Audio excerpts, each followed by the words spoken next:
Well, good morning, everybody. Yes, as you can see, we're testing our hybrid classroom. We got some new speakers and some fun stuff. So hopefully you're able to hear us. If you could put something in the chat or the questions box, just letting us know that you're able to hear us, that would be I can hear you. Awesome. Good morning. How are you? Hi, Happy New Year. Happy New Year. Hold on. All right. I'm going to switch over here. So now can I see their faces or no? That's whether you want more stuff to show their face. So, all right. Well, so what we've done is we've made everybody a panelist. Oh, good. Good morning, Ruth. How are you? Hey, hi. I'm struggling here. But we can see and hear you, so you're doing great. And I have to tell you, I love your background. I love your canopy bed. All right. So what I've done is I've made everybody a panelist to try to make it as interactive as possible. So what we've done is if you'd like to share, you don't have to, but if you would like to share your camera, and at some point I will probably mute everybody, but you can unmute your line and ask questions just like if you were here in our classroom. Okay. All right. So it looks like we got 2 or 3 more people just logging in. So we'll give them 1 more minute to get logged in and we'll go ahead and get started. Oh, Robert's here too. Good deal. Good morning, Wynn. How are you? You're muted, Wynn. Wynn, I got to come all the way down to Shelby. Okay, I can see you. I can hear you. Good morning, Wynn. How are you? I'm great. Thank you. All right, so if you're just joining us, what I've done is I've given everybody panelist rights, which means if you'd like to share your camera, it's not a must, but if you'd like to share your camera, you're more than welcome to. And what we'll do is probably at some point we'll mute everybody just because there's quite a few people attending, but you can always unmute yourself and ask questions anywhere in the presentation today. Sound good? All right, got 1 more who just joined, and I think I got everybody. Debbie, if you could just keep an eye on the attendees and questions, that'd be awesome. So if you can just check the attendees and move them to not presenters, but panelists, that'll allow people, if they come in late, to join too. So, well, good morning from our hybrid classroom. I know you can't see it, but Brian's been here since very, very early. Brian, you want to say hi to everybody? Hello. Starting up all the new equipment, and then of course we have Debbie, our director of education, who's getting everybody registered and making sure that you are able to log in. We only have 1 person in attendance in our classroom. Matt, you want to say hi to everybody? Hello. Hi. So anytime you have a question today, feel free to jump right in with those. If you want to stay muted and you want to type out your question, you're welcome to do that too in the questions box. First and foremost, if I haven't got a chance to meet you, my name is Colleen DeLang. I am an instructor with my RealTor. And a little bit about my background is I've also been a realtor for 23 years now. Gosh, it makes me feel old when I say it like that. I'm going to have to start saying it different. But really, our goal today is to walk you through some time-saving tips and techniques when doing a CMA. We're going to show you some fast and easy ways to search for properties, and we're going to show you how to take all of those properties with 1 click and build a great presentation in Cloud CMA. I'm going to show you a couple of shortcut buttons today along the way, but I'm also going to show you Cloud's new live interactive CMA, and I have to be honest, I am a very big fan of it. I think it does what we've wanted in CMAs for a very long time now. What it actually does is when you create your CMA, you actually build it the exact same way as we're going to walk through step by step and do today. But there is a new live interactive button that when you click on it, it will allow you to, 1, present your CMA.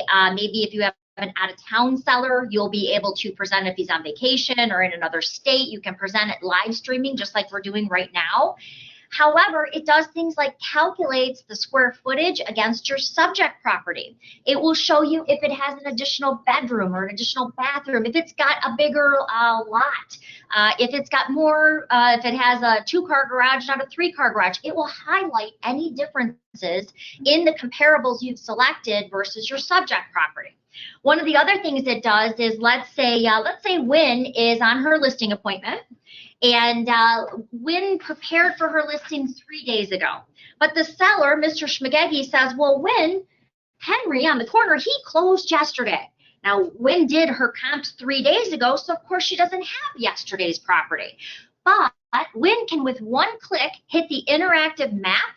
She can actually pull up that house on the corner that closed yesterday, and she can say, well, let's add it to your CMA. With one click, she can add that property live into her CMA, and it will recalculate all of those numbers.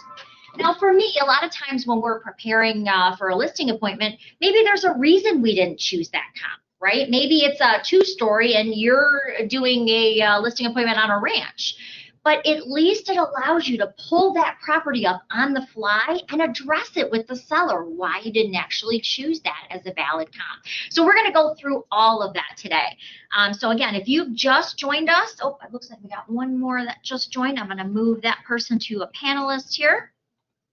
If you've just joined us, you're welcome to jump in at any time today and ask questions. You can unmute yourself. You can appear on screen if you want to. You don't have to. But if you do have questions that you're more comfortable simply typing out, Debbie's here. She's manning our questions as well. There's a question box, which right now will be in the right-hand side of your screen. If you just open up that question box, you can fire away with your questions, and then Debbie and I can go ahead and address them. All right, sound good? All right, so if all goes well, I am going to share my screen right now. And while Colleen is doing that, don't forget in your GoToWebinar on your right-hand side, there are a couple of handouts there. So, and probably during class, Colleen will probably tell you where you can always find them in Paragon as well. So there's a couple that are dedicated to this class. And then as always, if you want, just either raise your hand or pipe up or ask the question in the chats here. And I will get Colleen's attention and she will get that answered for you. Love that. All right, so we're going to start here. And I kind of like to teach this class backwards. I guess that's why I'm kind of weird. But, you know, I sit through a lot of classes. And a lot of times, you know, we start looking at things, but we haven't seen the finished product yet, right? We're learning all the step-by-steps. But the first thing I want to do is I want to see, well, what does the finished product look like? And unfortunately, it's kind of buried on these monitors. I can't tell which one's the full one. When you're looking at Cloud CMA, really you build it the exact same way, but the big difference is how do you want to present it? So of course, some people still want to present it in a way that they can print it, they can take it to that seller's home, and if that's you, that's fine. I'm going to show you how to do that. You could also save it right to your desktop on your laptop so that you can go through it. And again, we'll be showing that live interactive way too. So this happens to be a CMA I did a while ago, but it's got some really good examples because let's face it, every member of ours gets Cloud CMA. So what makes my CMA different than maybe Wynn's CMA or Matt's CMA? So what makes it different? And it's really the additional pages that you go in and add. So the cool thing about Cloud CMA is that you can add as many custom pages as you want to. You can prepare templates. And I'll be honest, my average CMA right now takes me between 7 and 9 minutes. The hardest part is really going into the MLS and putting in the information to find the comparables. From there, 7 and 9 minutes is really what you're looking at, as long as you've got it all set up and ready to go. But of course, the key pieces are that you want to add things like the BSNA record. You want to show them where you got their square footage and how many bedrooms that they had. You want to add in things like if there is a previous MLS ticket. I just got a call from some people who are selling their home and I sold it to them a couple of years ago. I want to have that in my CMA, what they paid for it, what, was there seller concessions, what was the finance. I want to have that so it shows that I did my homework. Now we're stepping into a little bit of a changing market, right? And one of the things that we have to address is for years, sellers have been told, we're going to get you over asking and it's going to sell in record amounts of time. We're seeing a shift in that market pattern. So instead of telling the seller, well, no, that's not realistic today, and now they're upset with you, why not show them everything on paper? I'm a huge Floyd Wickman fan. I know Wynn will probably know who Floyd Wickman is. I took his class, his Sweat Hogs class, years and years and years ago. But he always said the same thing. Don't ever tell a seller anything. Show them everything on paper. Prove it to them. Don't just give an opinion. Give them an actual fact. So I'm going to show you how to do that, but I'm also going to show you where you can access tools, things like finding out what maybe an adjustment is worth. If they just put in a brand new $10,000 kitchen remodel, well, let's face it, a $10,000 kitchen is going to be a different value in return in California than it may be in a house in Warren, right? So I'm going to show you where you can find all of those tools to figure out those complex scenarios too. So first and foremost, I'm going to kind of show you Cloud here so that you can kind of see what it looks like. You can grab a photo. If you've taken photos of the listing, you can make that your cover. If you decide not to use a photo, well, what you can do is you can actually use the Google overhead shot. I'm not a huge fan of that.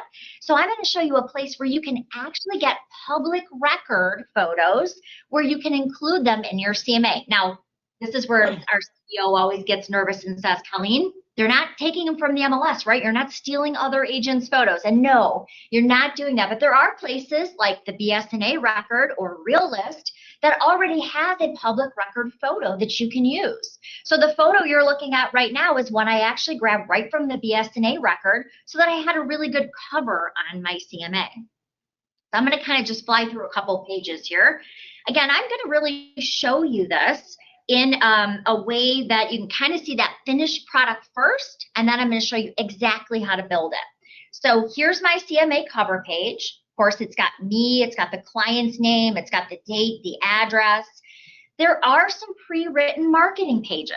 Now, you don't have to use these, but some of them, I have to be honest, some of them are really, really good, especially when it talks about not reducing your commission, handling commission objections, things like that. There are some great pre-written marketing pieces that you can use. Now, out of the box, they give you a ton. So you certainly don't want a 90-page CMA report, right? So you're not going to want to use all of those, but you might find a couple good examples today in our class that you might want to use. You can set them up in your template. That means anytime you do a CMA, they're right there for you. You don't even have to think about it. One of them is, what is a CMA? It just talks about how it's, not an appraisal. It's just a CMA. On page 3, this happens to be my company information, but on page 3, I've included basically, which took me about 10 seconds. I went to my company website. I simply copied and pasted the information into my template. Now, every time I do a CMA, it tells them all about my company, and it literally took me 10 seconds to create this entire page. But it's part of my template, so I only have to do it once, and every time I do a CMA, it's right there for me. The Contact Me page is just giving information about your office. It's giving your photo. But the cool thing that they just released, and I'll show you this today, in the interactive version, they also have where you can do an interactive resume. Just helped a friend of mine do one. Literally, you could take a video of you shaking hands in front of the sign. You could maybe have client testimonials in the background, but you can actually do a video resume as simple as doing it on your cell phone, and you can actually include that in the new live version. And I'm going to show you some examples of that today. One of the things that I really can't stress enough is adding in the homework pieces that really show the seller you know the market better than anyone else. Now, whether you're brand new or whether you've been, a licensed agent for a long time, you still can show that you know the market by including things like this happens to be from Market Stats. I really love this. I hope you can see this okay online. Market Stats allow you to go in and do something called fast stats on either a city or a county or an area. But what it does is it breaks down important information to educate the seller on what's going on in their marketplace. So when I did this particular CMA, they were down, and hopefully you're able to see my mouse there. When I went and did the CMA in the city of Centerline, they were at that time down 39% in their inventory. I did this actual graph with one click. I'm going to show you how to do it today. I promise I'm going to walk you through all of this. I did this graph with one click, and it shows that seller that in 2020, January of 2020, there were 23 houses on the market. That, of course, shrunk in 2021 down to 14. So what did that do to our supply and demand? So obviously now we have a lot less to buy. This is when we saw that big shift where sellers were paying much more, and we can see that reflected in our average sales price. Our average sales price for Centerline went from 105 to 124, as you can see here. So we had almost an 18% increase. So why I'm saying this is, now this happens to be the opposite of where we're kind of headed at this point. But why I'm saying this is, as we go into this changing market and you're going to need to show sellers exactly what's going on, this is a great graph to show. Okay, maybe our average sales price is holding steady. Maybe it's dropped a little bit. Maybe we're seeing a little bit more inventory or a little less. But by clicking on these fast stats, I can easily provide an education to the seller of exactly what's going on at that time in their neighborhood. All right, so let's look at this next one. The next one that you see here is that BSNA record. Hello. Hi, we were locked out. We called you. Oh, I'm sorry. I'm sorry, here I was yakking away. Well, nice to see you both. We're not here. We're here. That's right. So we've got a couple of people online with us as well. So nice to see you guys. So Thank you.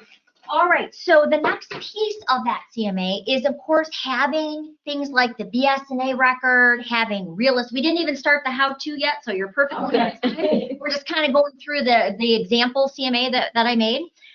So with one click, you can also bring in the BSNA record.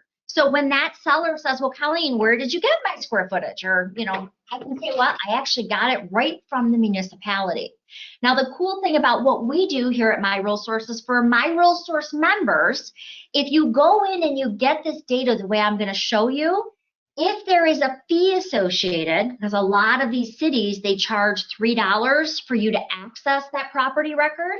If you are looking in any of the 5 gross points, if you are looking in St. Clair County, Genesee County, or Macomb County, like for instance, Lenox, I think is one that charges. If you were normally going in and you'd go to Lenox and it would ask you for your credit card to pay that $3. If you're a My Real Source member and you go through the way I'm going to show you, we actually get the bill instead of you. So it actually sends that same bill, but it sends it to us instead of you having to grab your credit card and paying it. And that's called our BSNA integration. The cool thing about our BSNA integration is we use the live BSNA server. Many other MLSs are using a feed, which means the information can be outdated and it takes a lot longer for information to be updated. A good example of why that's important is I was getting ready to go to a closing and we realized there were some unpaid property taxes. So my seller went down to the city office, they paid the assessor. As soon as they paid, the assessor marked it paid and we were able to close that afternoon. So the idea is, because we're using that live, not waiting for a feed, we're using that live BSNA server, you're able to see things up to the minute, which can make a big difference. All right, so another thing I can't stress enough, when you're doing the BSNA records, I kind of went through a couple of the examples that we've put in here. Many of the municipalities now also will put in things like unpaid water bills. I had a house in Warren, it was an out-of-country investor, and he called, it was kind of in the good market times, right? And he said, you know what, we should be able to, I've never seen it, but we should be able to get a record profit on this house. I know. I walked in, unfortunately, it was in really bad shape, and there was a $900 unpaid water bill. Those are important things, important discussions to have when you're netting them out, especially on this $40,000 house, right? $900 is a big swing. So including things like the BSNA record, which shows if there's an unpaid water bill, or if there's assessments on the property, or if there's unpaid taxes. I listed a condo in Clinton Township, $7,000 worth of unpaid property taxes. So you can imagine, on a $130,000 condo, that was a big adjustment we were going to have to make. The good news is, if you add things like that into your CMA, you can have that conversation with the seller up front. And it turns out, in that particular case, mom had passed away. The daughter moved into the condo. Everything was transferred into the daughter, but it was never homesteaded. So when I had that conversation and I said, so do you own another property in Michigan? She said, no, we actually went down to the city together and they actually rebated all of those past taxes because it was supposed to be homesteaded and it wasn't. So these are great things that you can include in your CMA, and you can address those questions and do a proper net out. Were you able to log in? Were you able to get logged in? No, not working. Can you help her log in? All right. So the next thing, again, if you're going into the MLS and you see that that property has previously closed, well, I want to add that in. I want to see how much it closed for. What type of financing was it? Was there concessions? Remember, all of that is recorded in the MLS. Those are things you want to have in your CMA as well. Okay, and if you joined us late, jump in with any questions. As I mentioned, that's why we made you all panelists. You can unmute yourselves and you can ask questions as we go along. So a lot of people say, well, Colleen, if you've got the BS&A record in there, why do you include the realist record too? So let me kind of explain. BS&A is the trusted and best source. If you were ever sued, or knock on wood, I've never been sued yet, but I want to knock on wood very quickly. If that ever happened, a judge is actually going to look at the BS&A record because that is the actual municipality record. Realist is also important to include in your CMAs for a couple reasons, but what you want to really use realist for, because realist is a combined source, okay? So it says, I'm going to take some information from the MLS and I'm going to take some information from the assessor's office and I'm going to show you in realist if something doesn't match up. So a lot of times you'll be looking in realist and you'll see that it says MLS versus tax. Oh, here's a really good example. I didn't even mean to grab this one, but this is going to work out good. If you look under total baths here, if I am trying to prepare for a listing I haven't seen yet, I can see that there's a discrepancy. The tax information, the municipality says it has 2 total baths. The MLS is saying 1. So this is one of those kind of like a little flag that says, hey, I need to look at this because is it 1 full bath or is it 2? So that's where it kind of alerts you that there's a discrepancy somewhere. I also like realist because it will show you if it's gone into foreclosure. It will show you if they've recently refied. We are seeing a lot of people with the cost of living increase. We're seeing a lot and people losing their jobs and being laid off. We're seeing more people that are taking some equity out of their home, right? They're pulling a little bit of equity. If they just refied or they've just put a line of credit against the house and they only bought it a year ago and we know they probably overpaid at that point, these are conversations I definitely want to be prepared to have. So this is something you can see in realist. As you can see right here, it shows me this person refied 3 times. It was in a trust, and then it was purchased on a conventional mortgage. But it shows you all of that. So I'm able to get ready and have that conversation if I think they might be upside down in the house. All right, so important to have that in there as well.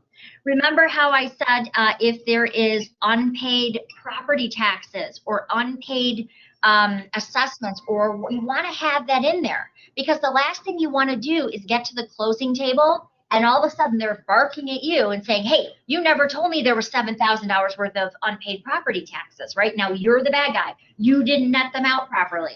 If you include your net out and those types of things in your CMA, you have a written record that you discussed this with them. So again, you have another level protecting yourself.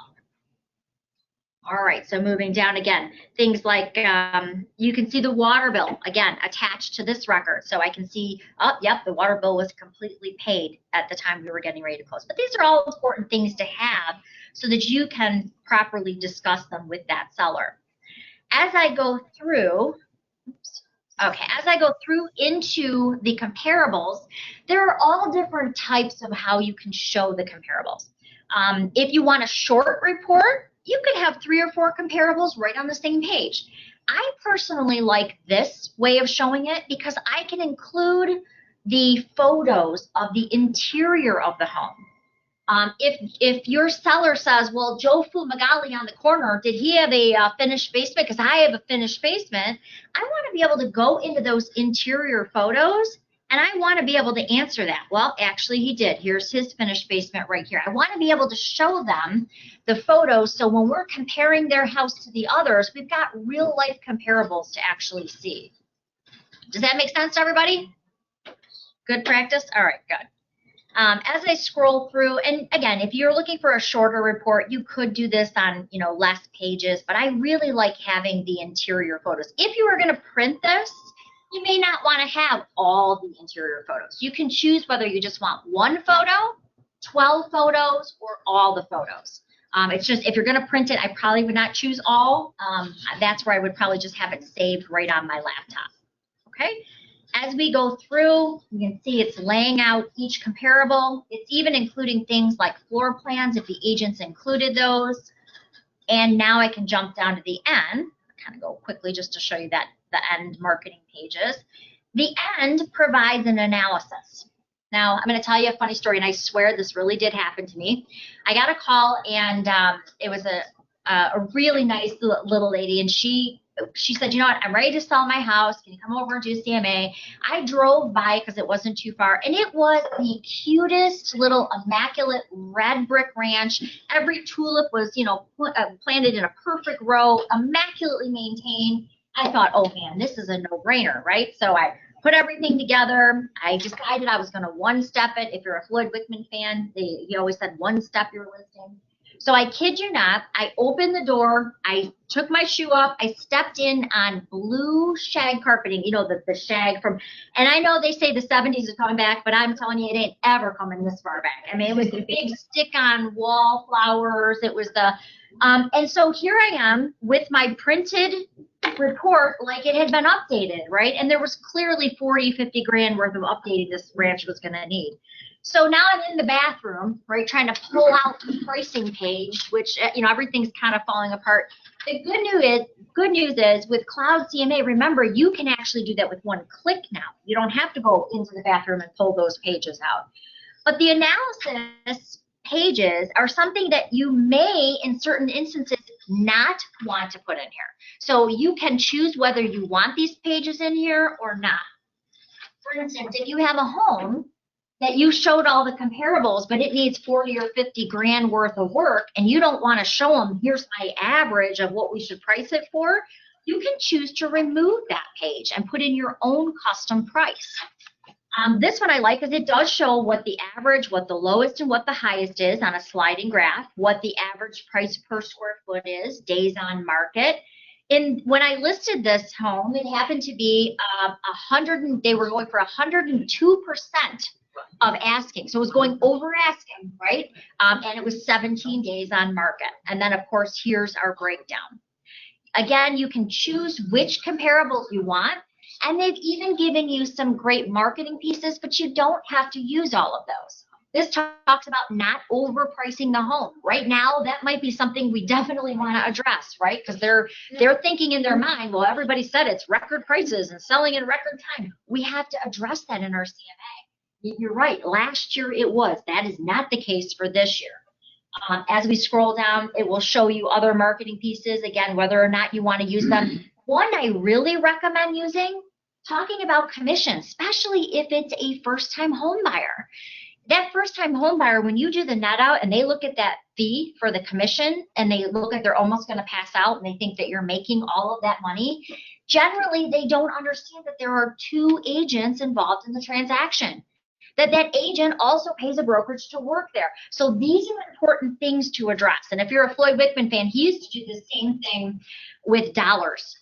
And whether you charge 6, 7, 8, now whatever your percentage with your brokerage is, he would hold up that many dollars. And then so we'll use 6 just as an example. If it's 6, he would take $3 and he'd say, okay, this has to go to the other agent. So they show the house. Then of that, you'd have the $3 left. And he would say, okay, we're going to need to market the home. That would be $1. I'm going to need to pay my brokerage. That was the other $0.50.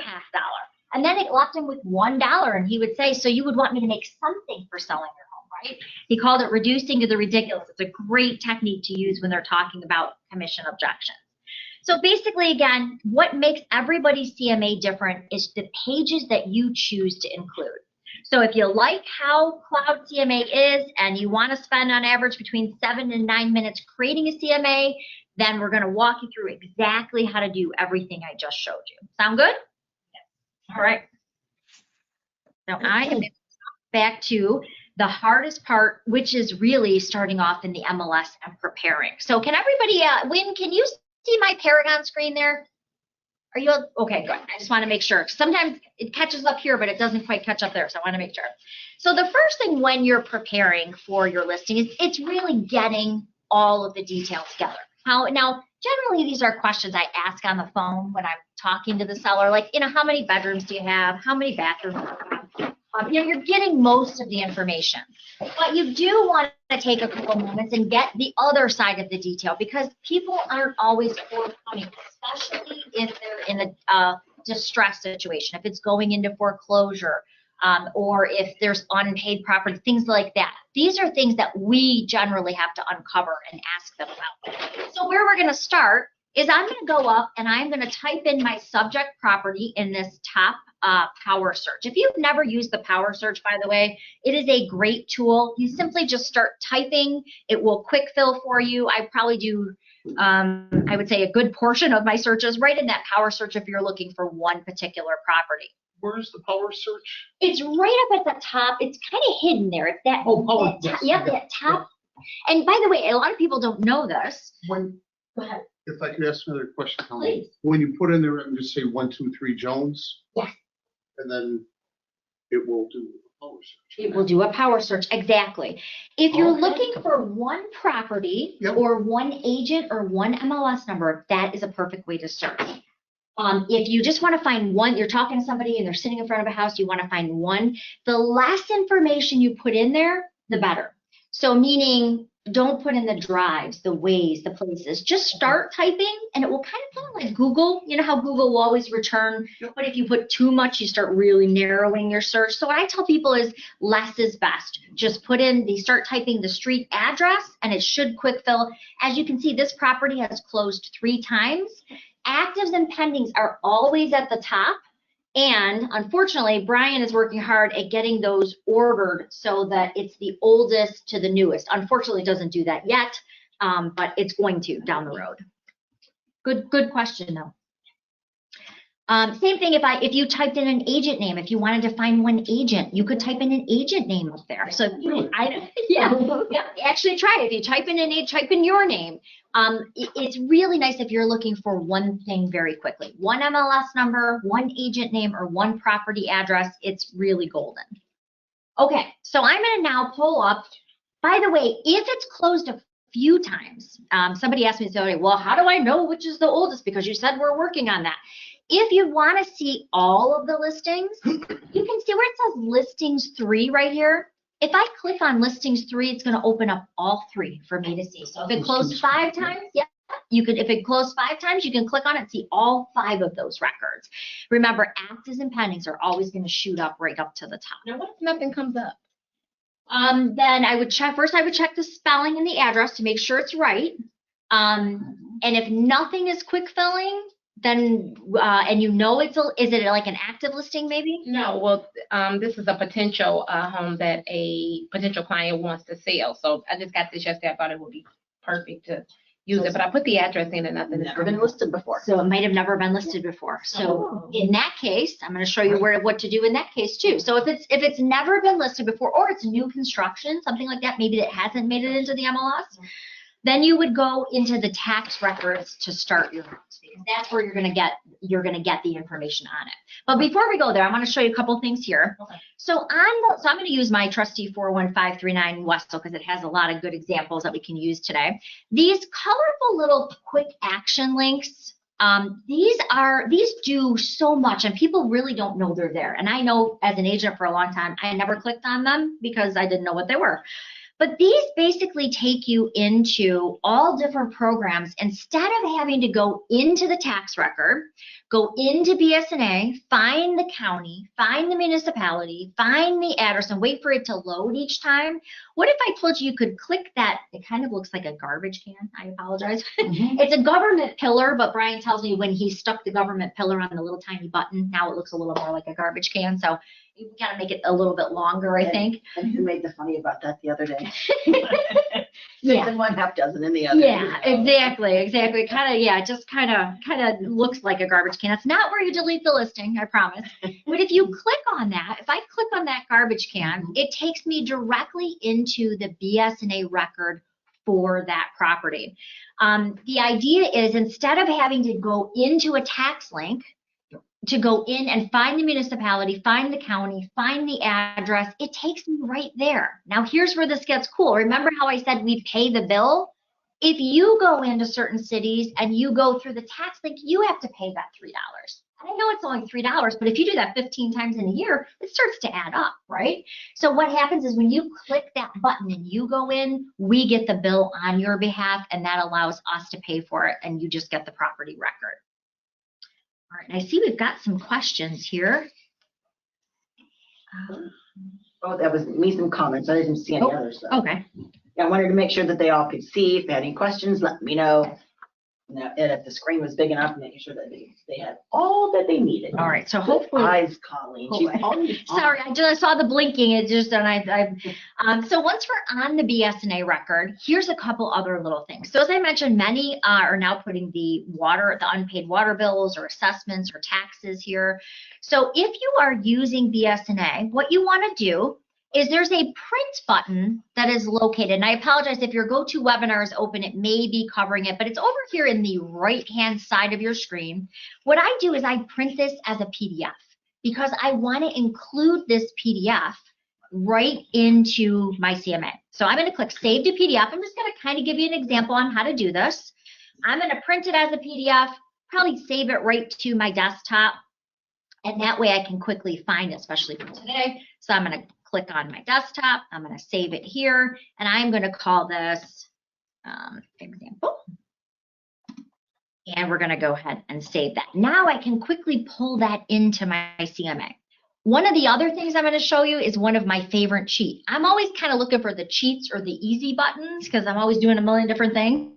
So one of the things I really like is that this happens to be a public record photo, okay? So what I want to do for my CMA is I want to use this photo, as long as it's a good photo. The other day I did come across one with people sitting on the front porch. That was probably not a good one. You know, you want to use one that's going to obviously make the home look good. If you can't find one, you can always use their Google overhead shot.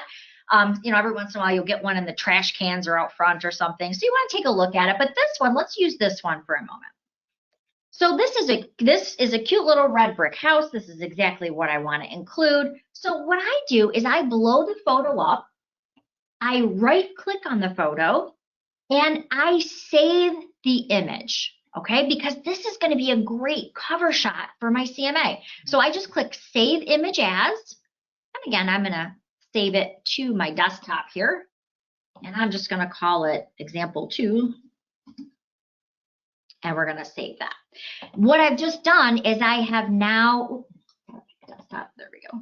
I have now actually saved this in a way that I can go ahead and pull this onto my cover shot. So remember, check BS&A, check Realist. If there's a photo there, that is a public record photo. You can use that as the cover of your CMA. Please don't use another agent's photos from the MLS.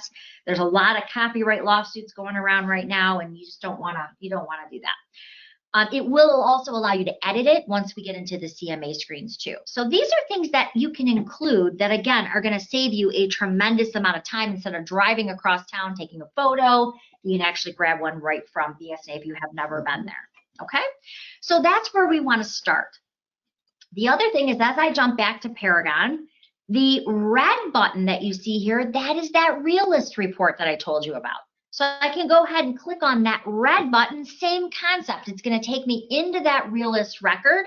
I now can see who owns the property. I can see if there's any discrepancies between the tax record and the MLS record. Of course, I can see things like year built, what the recent sales were. I can also see that there was a warranty deed at some point. You can see things like foreclosures, refi, and you can even see the mortgage history. So if they just purchased it last year and you see, oh, they just taken a home equity loan, that's going to show up here, and you're going to be able to address that. And in your now, that's going to be a question you're going to want to ask, right?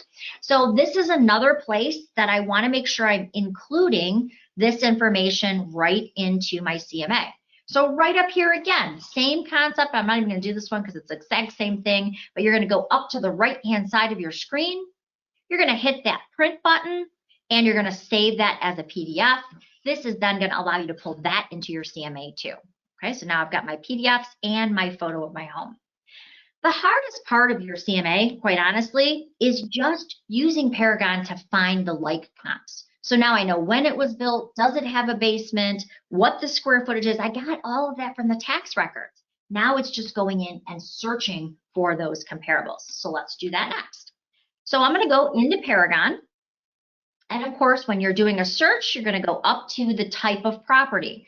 So obviously, if you're going to list vacant land, that's the kind of comps you're going to look at. But today, because we want to do a little more, most people are familiar with single family homes. So we're going to go ahead and we're going to actually start there. So I'm going to say we want to search for comparables for single family homes or residential. As I go through, take that out from my test earlier.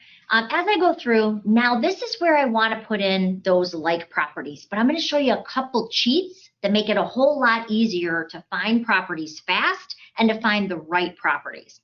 If you're brand new to Paragon, you can always go over to the right where that magnifying glass sits, and that's going to allow you to choose what they're asking for that field. Like sometimes you don't know, well, what's a type?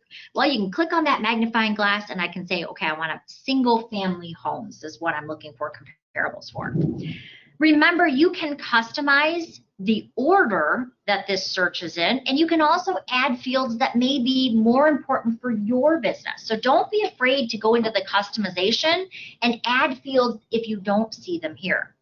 All right, so really what we want to jump into is things like statuses. Now, of course, the most important status is closed because we know what those properties closed for. That's the one we're building our numbers on. But if you're a Floyd Bickman fan like I am, then you're going to also want to include actives and pendings, because Floyd always would say, hey, if you're going to go to a listing appointment, you better know they know what a house is listed for in their sub. Did I say Floyd Bickman enough, do you think? And expires, yes. Man, I'm telling you, if you could have said that at the perfect time, it would be right now. So I'll pay you later. So right now, Matt just said, and what about expireds? Floyd always said that, especially in a market that we're heading into, they're going to think they should overprice their house, right? Because for the last 3 years, all they heard was, oh, people are getting record sales and it's selling faster than ever. So in their mind, when you're sitting with this seller, he's thinking, yeah, she's telling me 100,000, but I want to list for 200,000, right? I mean, because that's in their mind, they don't understand that we're entering a changing market yet. So it's your job to educate them that that's what's happening.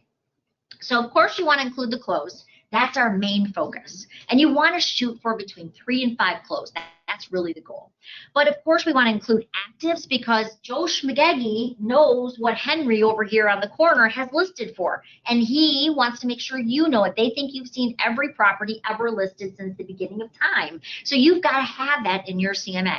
You also want to include those pendings. But as Matt said, one of the things you also want to consider doing is when they tell you at the end that they want to overprice their home, it is a fantastic idea to have an expired in here that has overpriced their home, maybe overpriced it by 40, 50 grand, and it's been on the market for 300 days. Or you can see they've adjusted the price several times.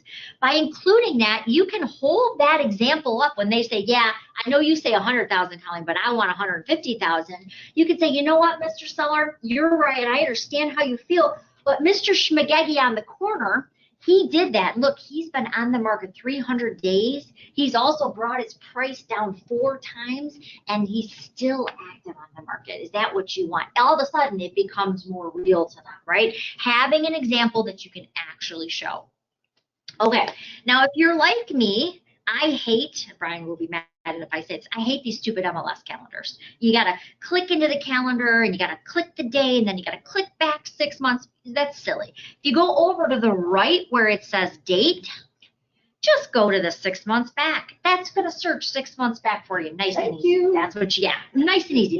The cheats, right? The easy buttons. All right, we're going to blow past a lot of this because we're not going to pick our price. We don't want to have to put in an area. We want to do what an appraiser is going to do. If an appraiser, and in this area he would, if an appraiser is going to look within 1 mile, well, that's where I want to pull my comps from because I want to see what he's going to see. Now, every time we do this class, everybody always says at the end, well, Colleen, what happens if you're in a rural area Or what happens if, there's not a like comp? There's some streets in Harrison Township where, it's kind of like small house, mega mansion, small house, what if you can't find a like comp? And here's what I'll tell you.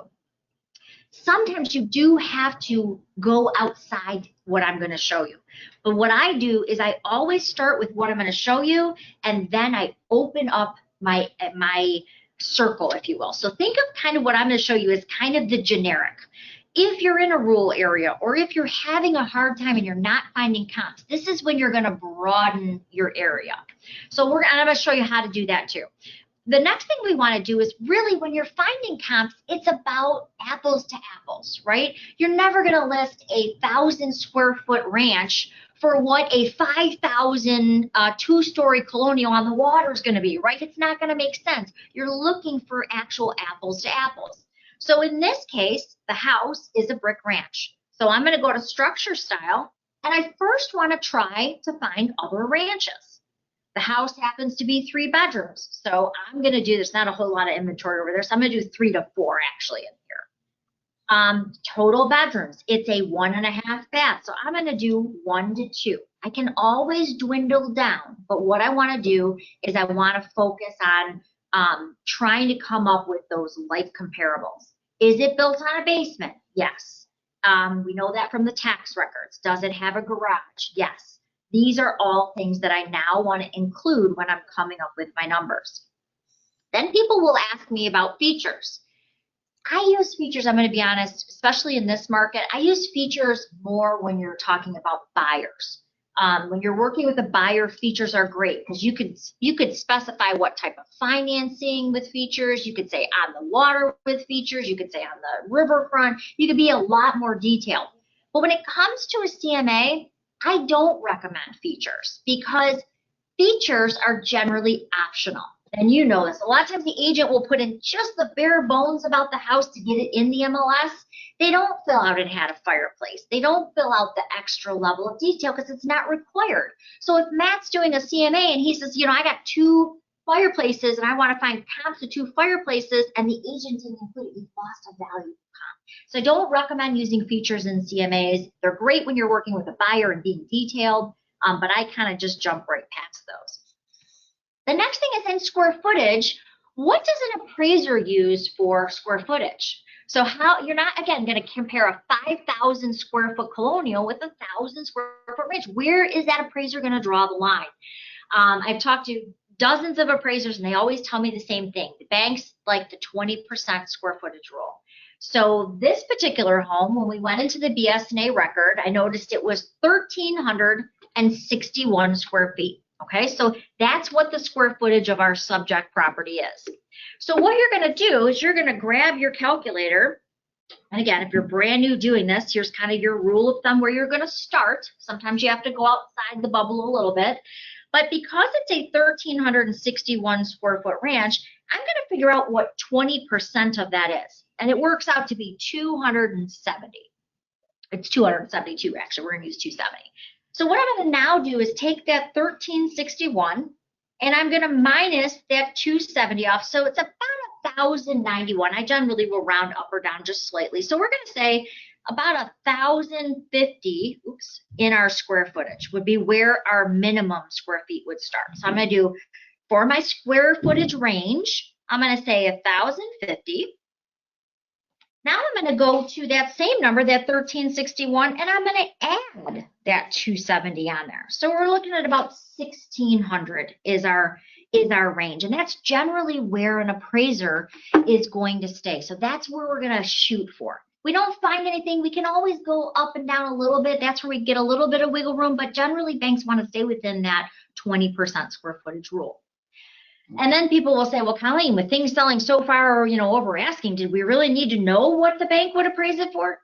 Absolutely, because if you get an offer and it's going to appraise at 120 and they're offering 150, well, we need to know what those numbers are so we can figure out where money's coming from or not coming from. So it is important.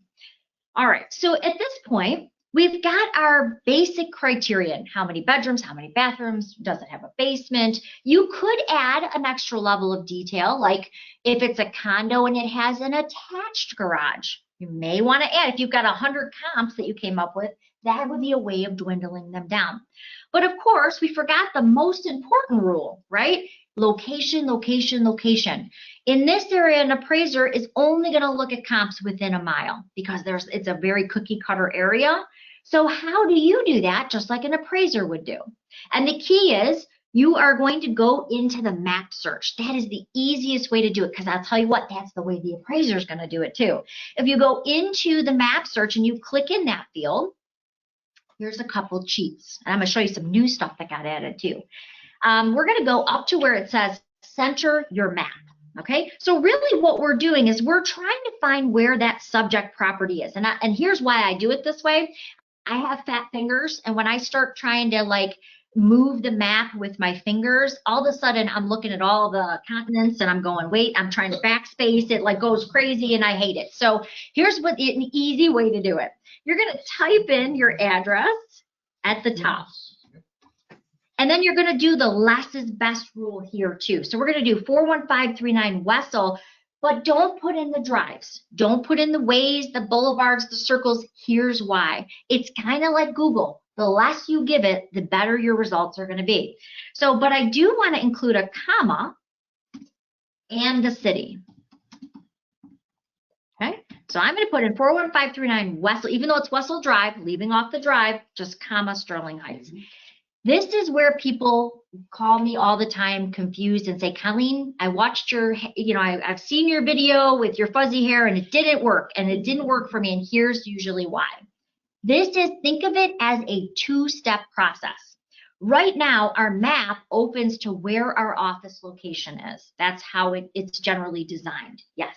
Instead of putting in Sterling Heights on your example, could you put it 48314? Yes, you could. Instead of for Clinton Township or whatever, but you put the specific zip code for that. You could do that as well. And I'll actually show you, a good friend of mine, Flo Apke, called me with a really good example, and we'll kind of go into that. I thought, I should show that in classes because it's really good. You could do it by zip code if that's easier for you. You can even have it highlight the city within the zip code or that zip code area so you stay within that.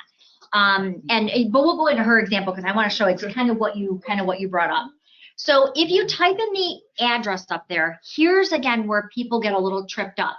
They immediately go into wanting to build the radius, but you got to recenter the map first. So what you're going to do is you're going to put that address in just like we did, comma the city, and then you're going to click on this magnifying glass. What that does is instead of me using my fat fingers to get there and get all over the place, and now I'm like seeing, Asia right in front of me and I'm trying to backspace and do all that, I've gone right into where I need to go, my subject property.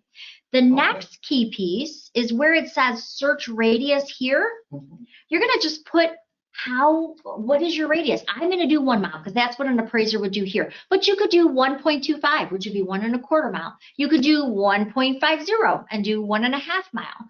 But here's the key. I'm going to start with 1 because I know that here is what an appraiser is going to do. So I'm going to click search radius, and here's what we just did. I'm going to kind of shrink my map out so you can see it. We just built a 1 mile radius around our subject property. What you're seeing in here are comps that have already started to float in just on our criteria. So if you're looking at this at home and you're thinking, well, what does that 4 mean? That just means that because I'm zoomed out, those 4 are really close together, and it would be hard to click them that zoomed out. If I zoom in a little, I can click right on the flag. It'll tell me, oh, here's a pending property with the criteria you've picked. If I want to see what's in the cluster in this little 3 here, it will show me over the left exactly what I'm looking for. So I can see which of the comps I've actually selected in that cluster.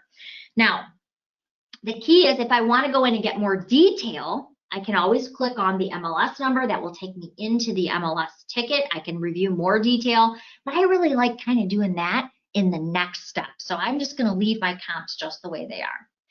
But now, what about those harder situations? Okay, so I'm going to show you a couple things that I didn't know were here, and I thought if I ever taught a class, I would want to show this.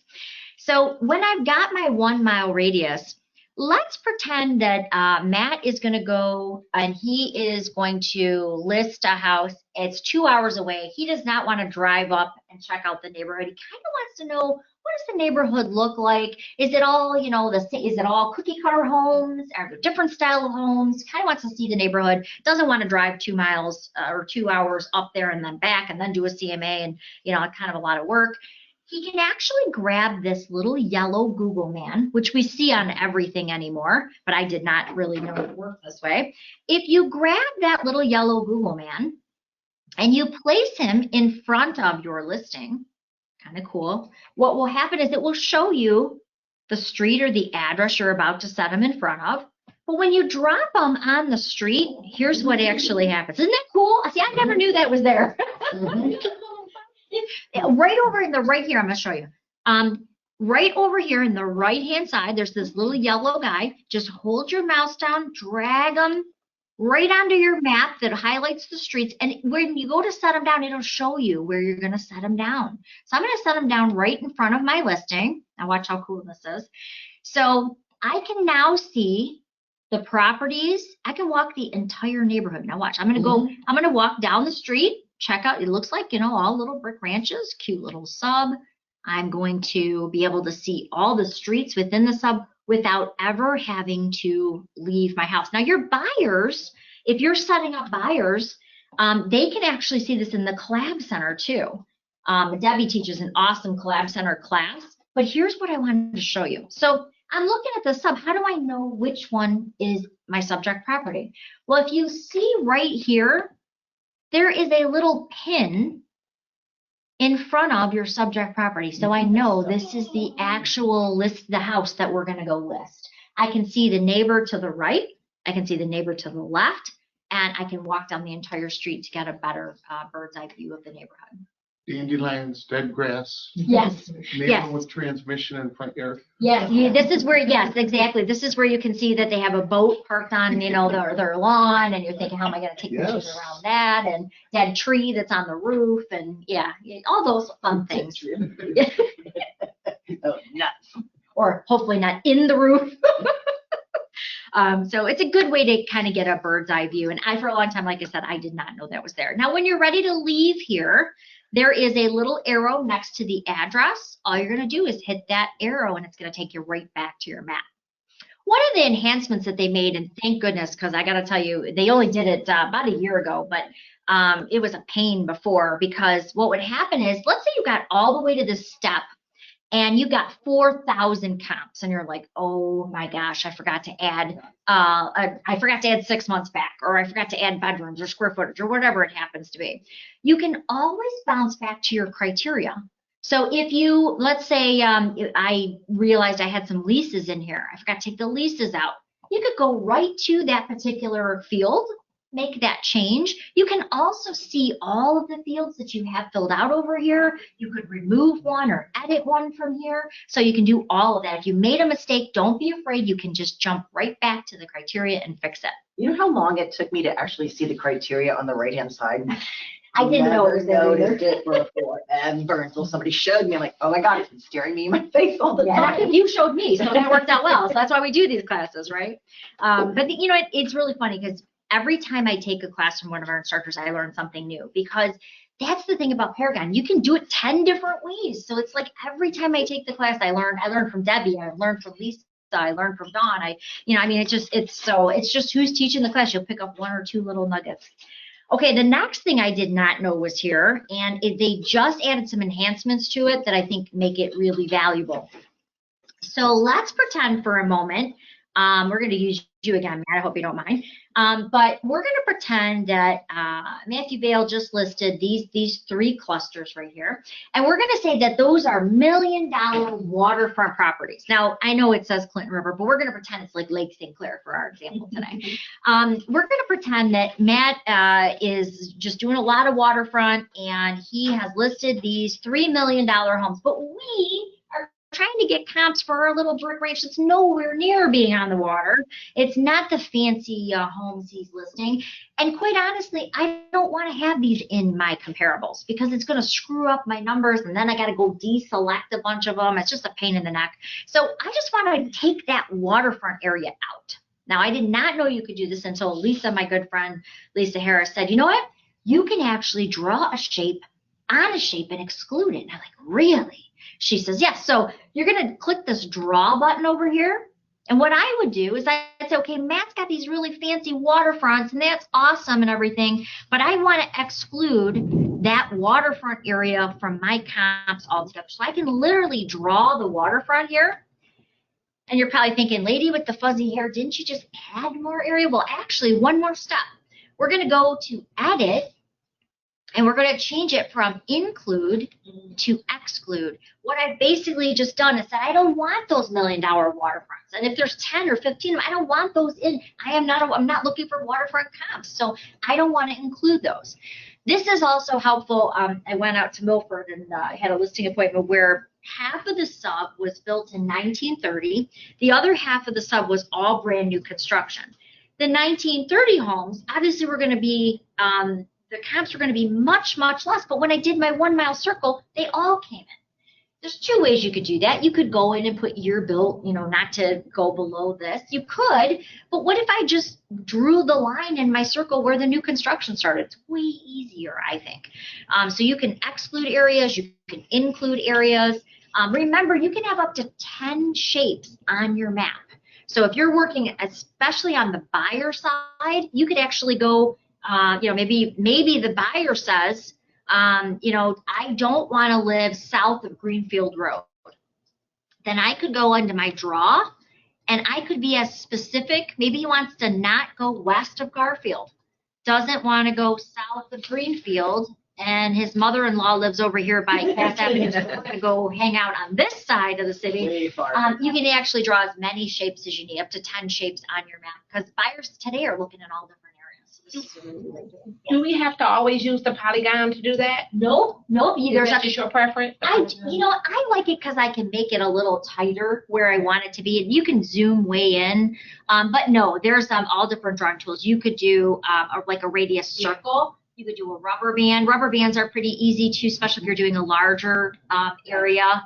I just kind of like the polygon because I can be a little more precise to stay in. I can follow down the roads. Yes. Because it's not always level. So Yeah, it's a little bit. I think. Okay, another good one that they just enhanced that I really, really like. Go back to my circle here. Is when it comes to, especially this is a little bit more on the buyer side, but if you have a buyer who says, you know what, Colleen, I really don't want to pay flood insurance. Now, I happen to know that this particular area does have a lot of flooding, and a lot of those homes do require flood insurance. Now, I do preface it with the buyer that, hey, this is not an elevation cert, this is not a survey, this is just kind of a visual eye of where you may need to ask that question. Because really, this is far enough off Clinton River in some areas that you wouldn't think you need flood insurance, but in a lot of them you do. So let's take a look at that. If you go up to the top, I'm just going to close this so you can see it a little bit better. If you go up to the top screen, there are some, it kind of looks like pieces of paper. They're layers, basically. And if you add those layers in, if you click on floodplain, it gets really cool. Now, you do have to kind of zoom in a little to see it, but do you see how it just added that floodplain right onto the map? So I now have a visual indicator that, yes, you may want to ask the question, do you need flood insurance here? Because flood insurance right now is extremely expensive. And that is definitely going to impact, especially if they roll their flood insurance in or if they're paying flood insurance. It could be, quite a hefty bill. So they may want to stay away from having to pay for flood insurance. And in this area, I can see that I would need flood insurance in here. So I would at least ask that question. Another thing, when you're getting ready to do a CMA, is a lot of times you want to know how big the lot sizes are. So if I'm looking at lot sizes, of course I want to zoom in, but you can apply the parcel lines over here. So I can say, okay, I want to see the parcel lines. Now it's going to show me those lot lines, as you can see. You do have to zoom in, that's important. But the other thing it does is it shows you the picture, even if it's not listed, by the way, it will show you a picture of that home. And another cool thing that I like here is you can actually, so maybe I want to have the parcel line labels here. I can actually zoom into a parcel. I'm going to zoom in a little bit more here. I can zoom into a parcel and actually see the lot lines. How big is, if I'm looking at a large subdivision and they want to know, or I want to know how big the lots generally are there large lots and small lots, by simply just clicking those parcel lines, I can zoom in and see that extra level of detail. Okay, so hopefully that helps. They're just good little handy things. You won't always need them in a CMA, but they're good little handy things to know that are there in case you do. All right, so you can see the parcel lines, you can see the lot lines. You're just literally zooming in and out. So we've got our circle. Again, if you've forgotten any criteria, you can jump right back to criteria. I can see I've got about 18 comps. I'm going to use that. Probably you want to shoot for 3 to 5 closed comps, but remember, we're adding active and pendings in here too, so I'm going to get some of those. So I'm just going to go ahead and hit my search. I'm going to start going through those particular comps. Now I'm going to just be honest, I have OCD like crazy. Like every towel in my house is the same color, folded the same way in a nice little line. So a spreadsheet like this makes me crazy because it's like all over the place. Think of these spreadsheets as sortable. So what you want to do is, of course, I want to go to the status up here, and I want to see actives with actives and pendings with pendings. So if you click on the column headings, it will actually sort it for you. There are some other things that are, of course, going to be important, like school district. Those are things that are going to be important when we're looking at our 1 mile circle. So if there is something that is important in your comps, maybe it's acreage, maybe it's school district, you can actually grab a particular column and you can move it where you want on your spreadsheet. So you don't have to keep. I'm doing okay, honey. I'm doing all right. Yeah. You guys having some cold weather down there, eh? I am gonna just let's see. Got it. Thank you. I'm like, I can't really do that from here. I don't think. It was buried under 5 things, I'm sure. Thank you. So from here, I now want to sort it. I want to sort by status because I want to work with my closed properties. I want to maybe sort by year built, and I can add in that extra level of detail. But basically, just for the sake of time today, I'm going to go through and I'm going to grab a few like properties. Now, obviously, we want to go through here. 3 to 5 is really what we're shooting for. And really our job as the trusted professional is to make sure that, we're going through them and they're apples to apples. Because I don't have a ton of time to go through all of that, I'm just going to pick 3 to 5 comps, and I'm also going to scroll down and I'm going to select any actives or pendings because my seller probably already knows that and I want to include those in my CMA.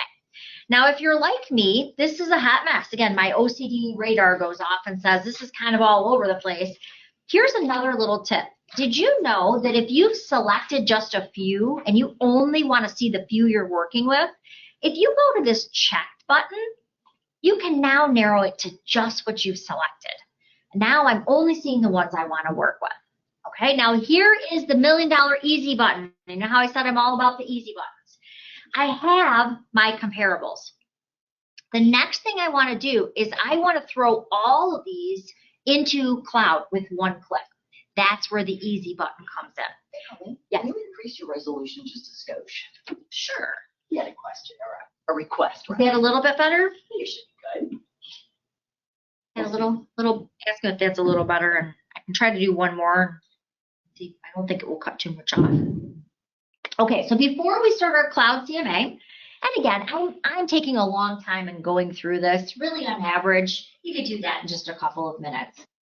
Again, my average time for a CMA is between 7 and 9 minutes. But basically, the hardest part of your CMA, congratulations, we just did it. That is really the hardest part. If you are, let's say for a moment, Wynn is listing her brother's house. Wynn, I don't even know if you have a brother, but let's pretend you have a brother and you're going to go and list his house. If you are just going to do a quick, you already know you have the listing, you don't need all the fancy wows of cloud. Well, here's a quick, easy tip. right over here where it says reports, you can actually go to reports and you can go down to what we call the CMA reports. It's a little CMA folder. And let's say, when your brother's already going to list with her, she doesn't need the fancy cloud, the whole detail with who she is. He already knows who she is. So she's just going to go to the quick view here, and it's going to take all of those listings that she just selected. It's just going to stack them up. So she can just say, okay, here's your house, here's 4 comps I selected, or 8 comp, whatever it happens to be. You can also customize the fields that you're displaying. So if acreage is a big deal, or a particular school district and you're not seeing it, you can always go to customize and add fields in that you can compare on.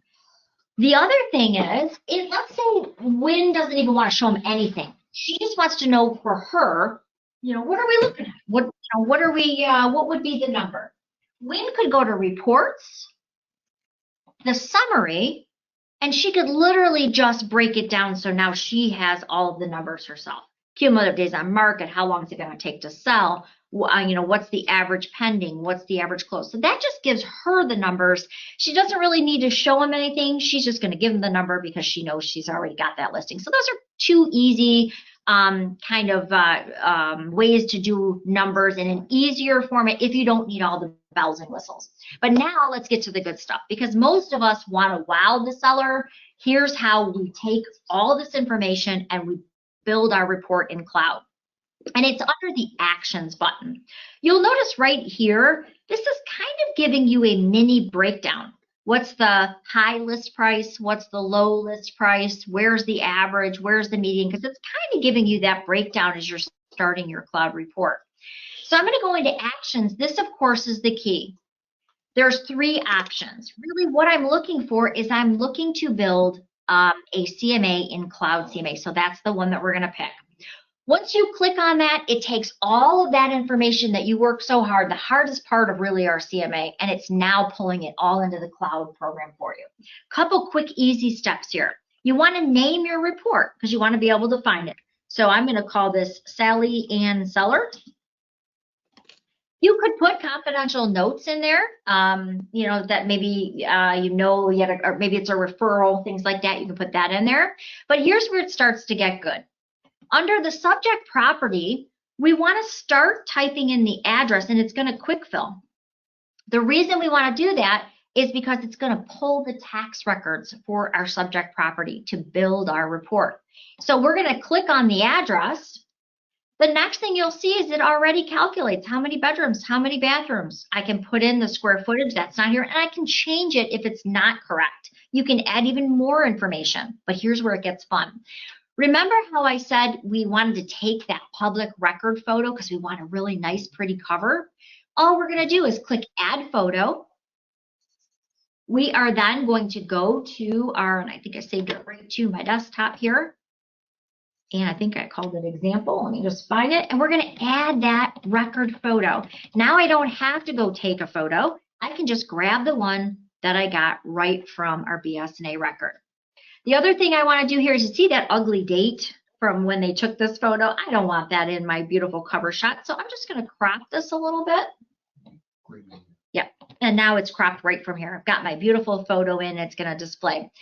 Down here, and I have a lot of people tell me, Colleen, I used that quick and dirty. I didn't like it. Well, don't use the quick and dirty. You don't have to fill anything in there. There is something I'm going to show you that works with the quick and dirty today. It's lead generation. They have a lead generation tool.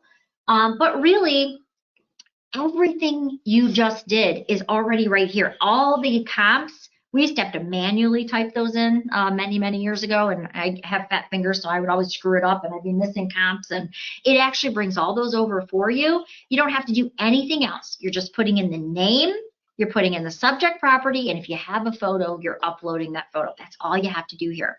And basically, all you're doing to create your report is you're following these 4 tabs along the top. So the hard part is done. I'm going to hit that fetch listing. It's then going to pull all those listings in for me, and it's going to locate them on a map, and it's now going to start allowing me to do some customization work. So I've pulled them in. Now what I'm going to do is, as you can see, they're all listed here over down below. Maybe you want to, it's really funny. My very first listing appointment, I was very, very nervous. And I remember my broker, I worked at Central 21 Key way back then. And he kept saying as I was walking out, Colleen, you got to get that listing price down. You got to get that listing price down. Well, I had all of my extremely low comps right in front. And I mean, I picked the lowest of the low. And unfortunately, that seller almost didn't let me finish the presentation. She was just kind of, so sometimes it's stacking the comps in the right order too. So it's really easy to adjust your order. If you want a particular comp in a different location, just grab the middle of the bar and you can drag and drop it into whatever order you want. So it's that simple. If you realized, oh my gosh, you know what, I'm looking at these comps, this 295, I'm just not going to put that in my report, or this 287 is much higher than I want them to go. I'm going to remove that. You don't have to start again, just deselect it and it takes it right out of your report. It'll also readjust the numbers without it. All right, now here's where it gets cool. So when you go into a particular, let's look at this cook here. If I want to see more detail on it, maybe I want to make sure, again, it's a right comparable.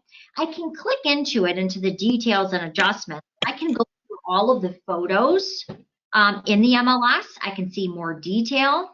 But sometimes when you're doing a CMA, it's pointing stuff out. And for me, I kind of used to put those Post-it notes on the CMA that said, like this one didn't have a garage or this one didn't have central air. You can do that same thing. You can go into this notes section and you could say only comp in the neighborhood with no garage. So you can still put those in so you're reminded to actually have that conversation. Yeah. Is that feature fairly new where the photos, where you can move the photos, where you can see the photos, the inside?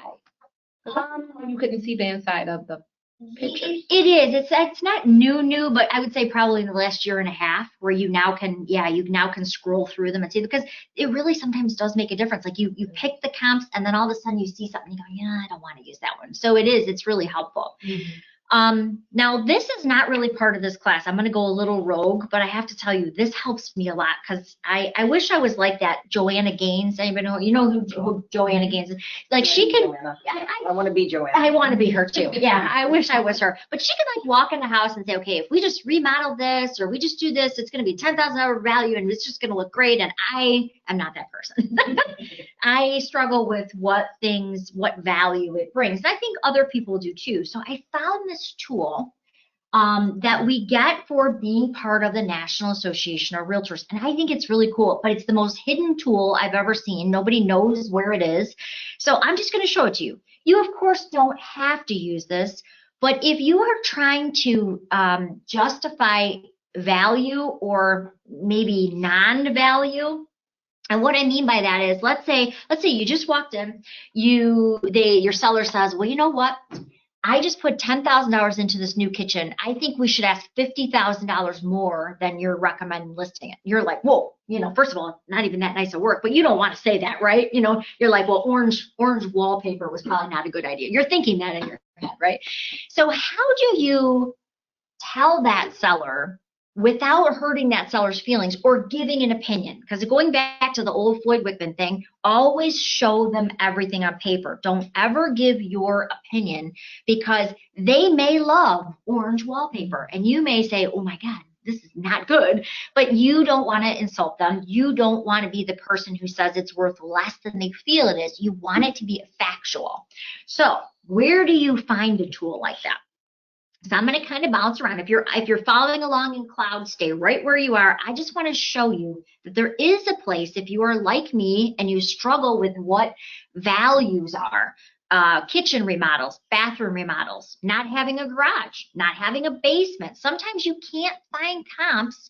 Maybe all the comps you can find have a basement. Your house doesn't have a basement. How do you figure out what value is placed on, right? That's a hard question. So here's a little tip.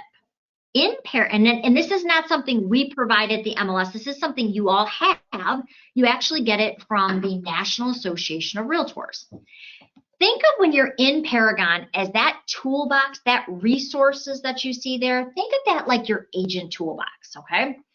In your toolbox, you have something called RPR, which is a tool you get from the National Association of Realtors, and it's called the Realtor Property Resource. It's where you as the realtor get tools that they create exclusively for you.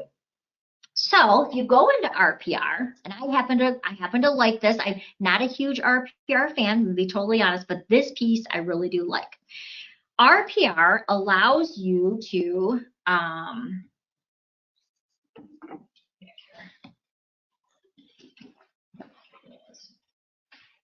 Oh, jeez.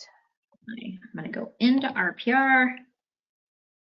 So I'm going to click on my email address. I think hope I remember my password. New laptop, and it's always a bummer to remember all your passwords. There we go. Tool, but RPR has a tool called the Hanley Woods model, and basically you can go in and you can click on a property address, type in the improvement, how much they paid, and it will give you the improvement for that particular house, meaning it takes where that house is located, the value of the improvement, and it comes up with a tangible number. Come back to it. Yeah, so has anybody been into RPR? I do like their app as well, because it's always good to have a backup app.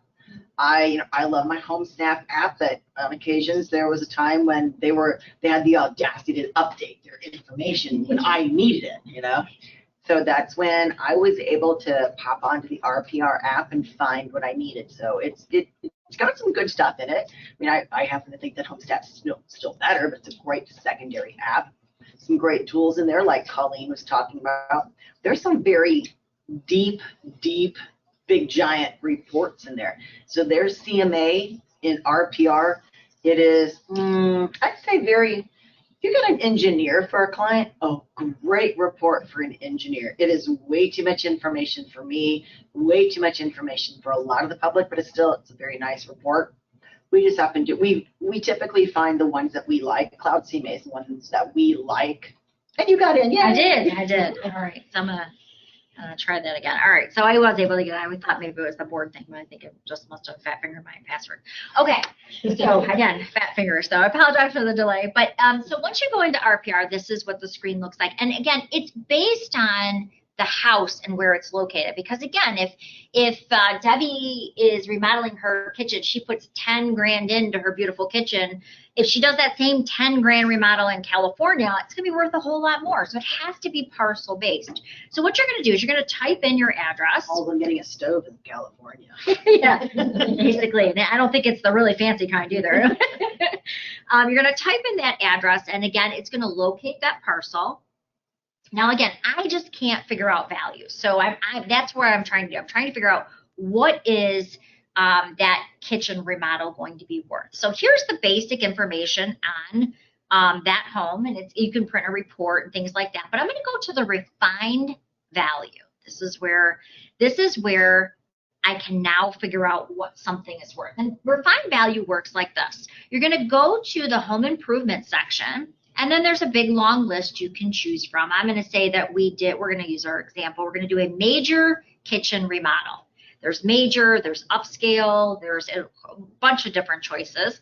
But obviously, the older the remodel, the less it's going to be worth, right? If you did it 10 years ago, it's really not remodeled anymore. It's just something that they changed. So at this point, I'm going to say we did the remodel in March of 22. They put $10,000 in that kitchen remodel. And what is that improvement worth? And it does give you an outline of what they consider an upscale kitchen model. So it gives you some example. You're going to hit add that improvement. So when you are telling that seller, when that seller says, well, we put $10,000 into our kitchen, we think we should list for $50,000 more.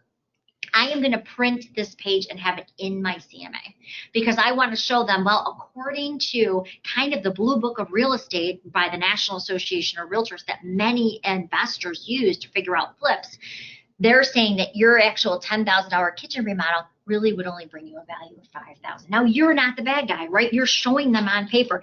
I'm not saying your kitchen looks crummy with orange wallpaper. This is what it's saying it's actually worth. So now you're taking the emphasis off of your opinion and you're actually doing facts. So now what do you do with this number? So we've got the number. They're saying about $5,000 worth of value for remodeling your kitchen.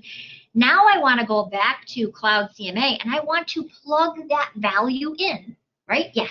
Does that refined value from the RPR align with the Cloud CMA? Great question. So it's basically not integrated, but you're going to integrate it. So I'm going to show you exactly how to do that. So we're going to pretend that this decook one right here is, we're going to add value or remove value. You can go down to that particular, so let's say this is the only one that didn't have a basement or it didn't have a garage.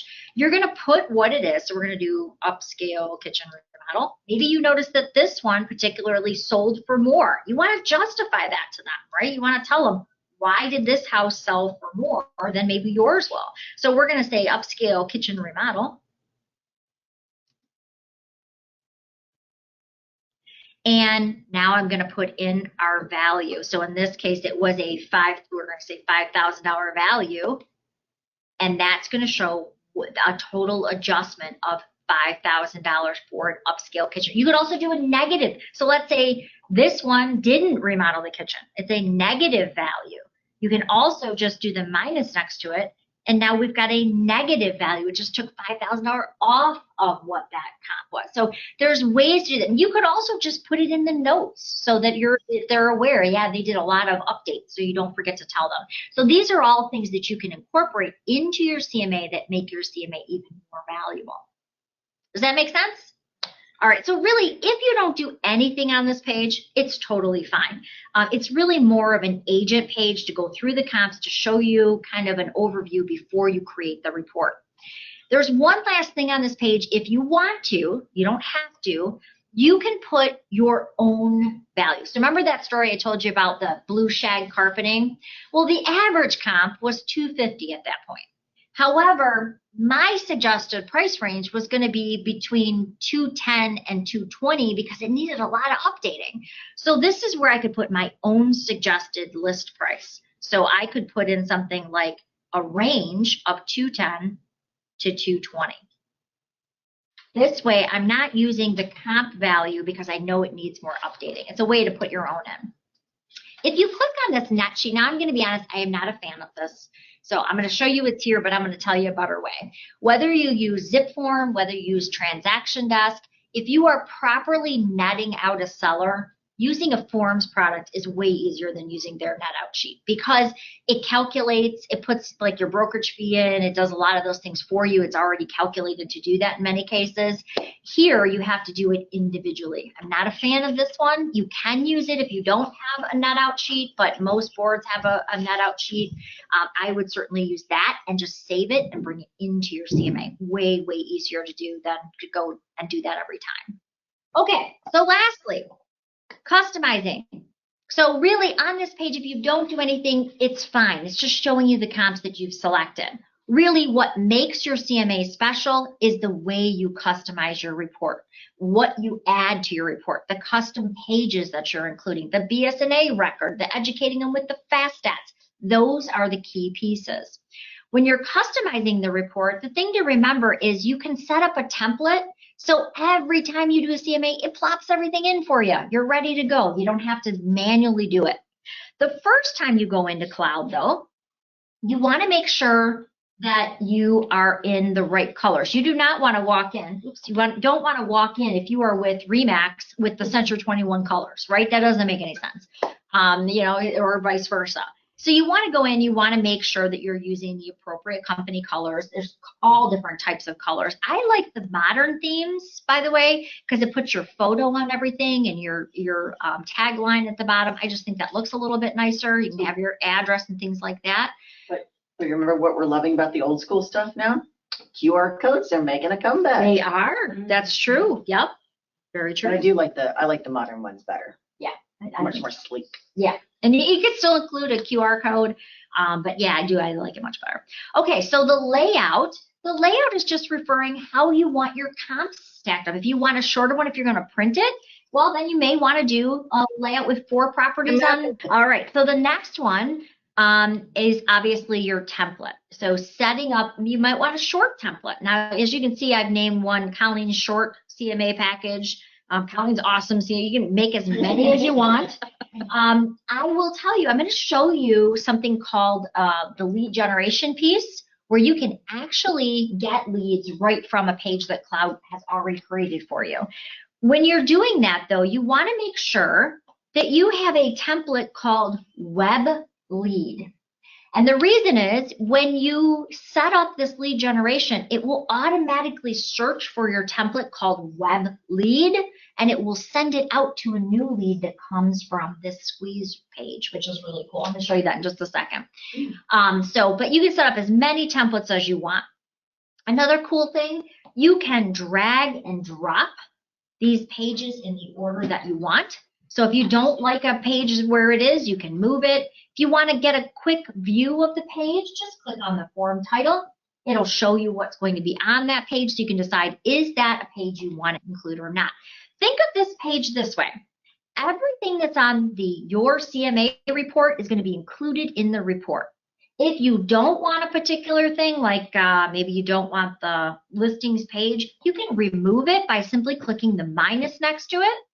If there's something you want to add that isn't there, you're just going to click the plus, and it's going to float into the bottom of your report. And of course, you can now drag and drop that anywhere you want in your plan. Again, if there's a particular marketing page you want to use, you can simply click on it. You can view it. I happen to really like this one. Remember, you can actually drag and drop that anywhere in your report too. All right, so you're probably thinking, okay, that's great, but how do you get those custom pages in? And I'm going to show you that next, because that's really important. Custom pages are simply pulled in like any other page. So if I go to where it says My Custom Pages here, if I want to add my resume, if I want to add BS&A records, if I want to add a marketing plan, I can add anything from my custom pages. I think I had mentioned called condition of the property. I had a property that the out-of-country investor really thought he was going to walk away with just a ton of money from this property. It was in really bad shape, unfortunately, but I didn't want to tell him that. Why? Because that makes me the bad guy, right? I'm saying, no, your property really needs a lot of work. So what I did is I actually went to the property and I took photos of all the damage, and I pulled those into my CMA. So this happened to be the property that I'm talking about. I took photos of it. It had no C of O, and the renters had left it. I mean, there was just stuff everywhere. The carpet was trash. A lot of the cupboards were missing off the wall. The hot water tank was gone. There was literally water running over the floor in here. I mean, it was a hot mess when I got in there. But I didn't want to tell him it was a hot mess because, again, he's calling from another country thinking he's going to get record profits. If I say, well, no, that's not true, how does he know to believe me? This is a way I could actually show him the property. I simply took photos, I put them on a Word doc, pulled them into my CMA, and then we went over it together. So it's a way easier way of showing them instead of telling them. So that was another idea. So last, once you've pulled in your custom pages, you've got it arranged the way you want, you're just going to click Publish Report. It's that simple. It's now going to create exactly what I took you through in the beginning. The only thing you have to decide is, how do you want to display this report? Are you going to print it? Are you going to save it to your computer, and are you going to, maybe your laptop, and you're going to show it to them when you get there? It's really just how you want the report to display. So you could email it. It takes about 30 seconds for the report to publish. Think of that publish as your save button. That's all it really does, is it saves it. If you change the name or you change something in there, it just resaves it. Publish, that's all it is. When you're looking at the report, so it's done publishing now, if I want to show it in a PDF, I just click that View PDF button. It's creating that PDF that, again, I could print off or I could save to my laptop and present to the seller. Just going to open that up so you can see it. And there is our comparative market analysis.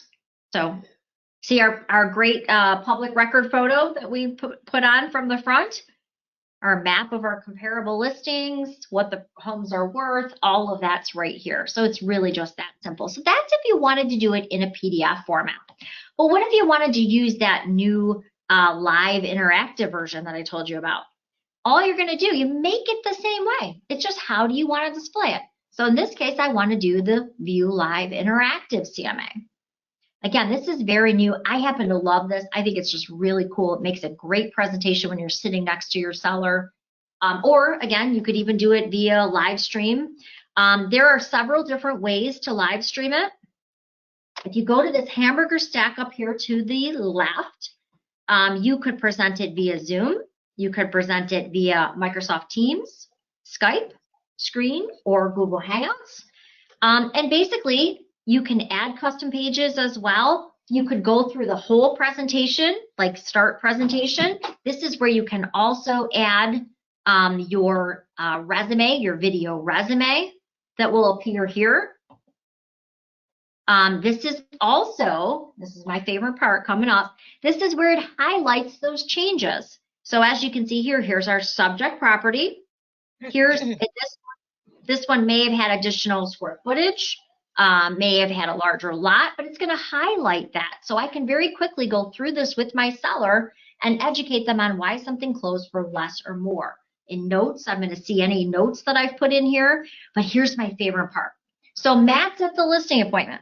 The seller says, you know what about Joe Schmagegi? He closed yesterday. Matt, again, did this 3 days ago. He's going to be able to go to this map. This is an MLS interactive map. On the fly, I'm going to just kind of zoom in here. On the fly, he can say, oh, well, what was that seller you're talking about? He says, over here on Bowling Green or whatever it happens to be. You can click on that property while you're sitting with the seller. And I can now discuss, click on that map over here. I can now discuss why I didn't. I could say, oh, well, you know what, Mr. Seller, actually, it's because you're a 2-story and this happened to be a ranch. So I didn't choose this as a comp. As you can see, all the details here. Or again, maybe it closed after I did my CMA. Maybe I do want to include it. I can click on include this comp, and you can see it now just added it to my comps and it's changed my numbers for me. So it's pretty cool. I think being able to work interactively like that and make changes on the fly, I think it helps us so much. It shows them, one, that we're using the latest in technology, and 2, it shows why we may not have selected a particular comp. So that's on the live version. All right, so any questions on the live version? Now would be a great time to throw those in so Debbie can get those answered, or you can unmute yourself and you can ask the question too.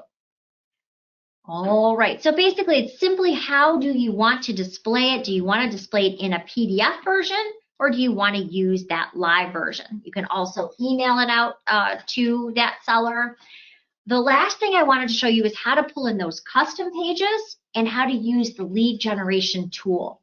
So when you're in Cloud, you'll have preferences, like your setting preferences, and you'll see those over at the right-hand side of the screen. You'll see my little avatar, my little photo here.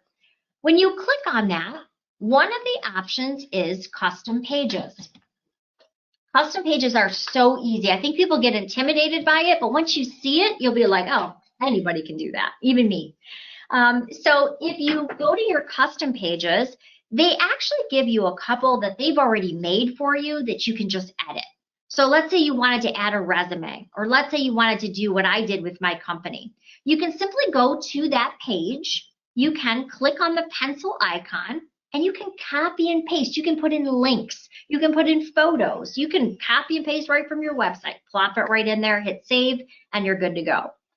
But if you're with a company, or maybe you've created a team marketing plan, or maybe you want to bring in those photos of that listing, or you want to bring in the MLS record like I showed you earlier, or those fast stats or BS&A, all you have to do, as you can see, I have a lot of them in here. All you have to do is click upload PDF and then find on your computer where it's located. So I think I called it example. All you have to do is click on where you have it on your computer. It'll immediately pull it up for you, and now it creates that as your custom page, and I can drag it right into my CMA. So really, really simple. I've made a couple that I just want to point out. Fast Stats, I think, is a great one. I just got the statistics right out of the MLS. One other one, oh, I did, here was kind of a good example. We needed a C of O, having that, in your CMA that, here's the application for a C of O. Another one that I did was every time I go on a listing appointment, I always get asked the same question. Colleen, you gonna put my house on Zillow? Where are you gonna market my house, right? And they always ask that question. So instead of waiting for them to ask, I actually just created a page that you see here. This is part of every CMA I do. It's in my template. It just says I'm going to have your listing on over 400 different sites because that's what my broker syndicates to. Most brokers do. And here's some of the top that you're going to be featured on. So really easy. Putting things like that to handle those objections in your CMA just makes it go that much smoother.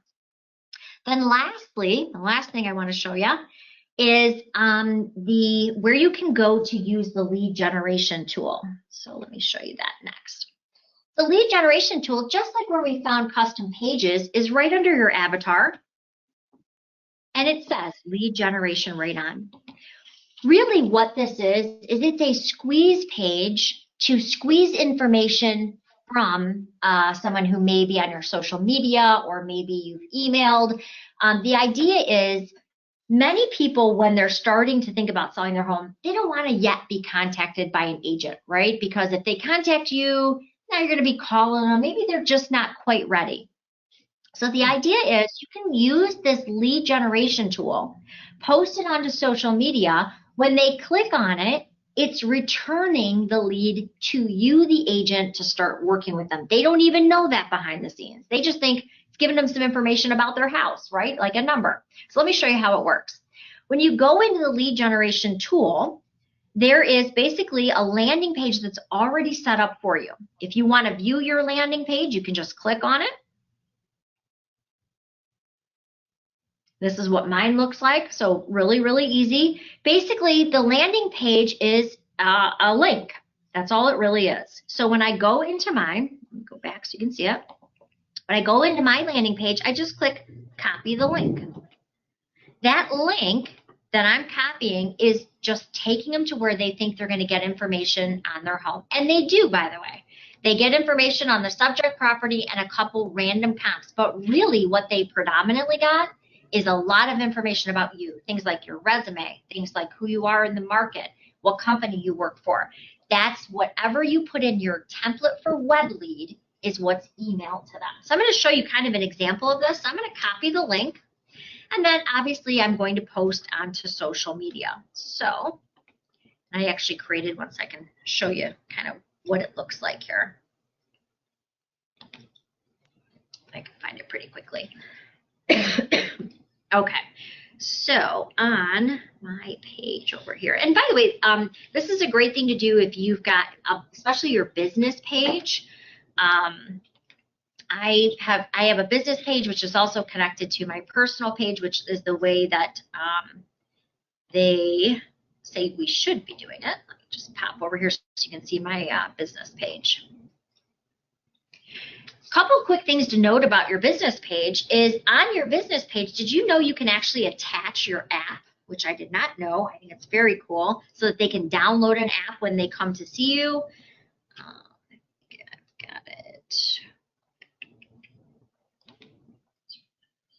So here is my business page. I have it set up so whether you have a company app or if you're using HomeSnap, which is how I have mine set up, if they come to my Facebook page on their phone, they can download the app right to their phone.